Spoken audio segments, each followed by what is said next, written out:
Hello বন্ধুরা, shorts kitchen চ্যানেলে তোমাদের স্বাগত। আজকের রেসিপি তেল কই। তো রেসিপিটা দেখে নাও। প্রথমে মাছগুলো কেটে ধুয়ে ভালোভাবে পরিষ্কার করে নিতে হবে। তারপর নুন, হলুদ, সর্ষের তেল দিয়ে ভালোভাবে মেখে নিতে হবে।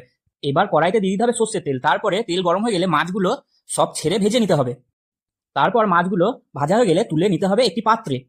তারপর তেল কইয়ের জন্য বানিয়ে নিতে হবে মশলার পেস্ট। মশলাতে দিতে হবে আদা, জিরে, শুকনো লঙ্কা ও একটি এলাচ। মশলাটার ভালোভাবে পেস্ট বানিয়ে নিতে হবে। এবার ওই মাছ ভাজার তেলেই দিয়ে দিতে হবে কালো জিরে ফোড়ন। তারপর দিতে হবে পেঁয়াজ বাটা। পেঁয়াজের কাঁচা গন্ধ চলে গেলে দিয়ে দিতে হবে চেরা কাঁচা লঙ্কা। তারপর দিয়ে দিতে হবে জিরে, আদা, শুকনো লঙ্কা, এলাচের পেস্ট। মশলাটা বেশ কিছুক্ষণ নাড়াচাড়া করে দিয়ে দিতে হবে কেটে রাখা টমেটো। টমেটোর সাথে মশলাটা বেশ কিছুক্ষণ নাড়াচাড়া করে দিয়ে দিতে হবে ধনে গুঁড়ি ও হলুদ। তারপরে দিয়ে দিতে হবে পরিমাণ মতো লবণ ও স্বাদ অনুযায়ী অল্প একটু চিনি। মশলাটা যাতে তলায় না লেগে যায় তাই অল্প জল দিয়ে মশলাটা বেশ ভালোভাবে কিছুক্ষণ কষিয়ে নিতে হবে যতক্ষণ না মশলা থেকে তেল ছাড়ে। মশলা থেকে তেল ছেড়ে দিলে দিয়ে দিতে হবে জল। এবার ঝোল ফুটে গেলে দিয়ে দিতে হবে ভেজে রাখা মাছগুলো।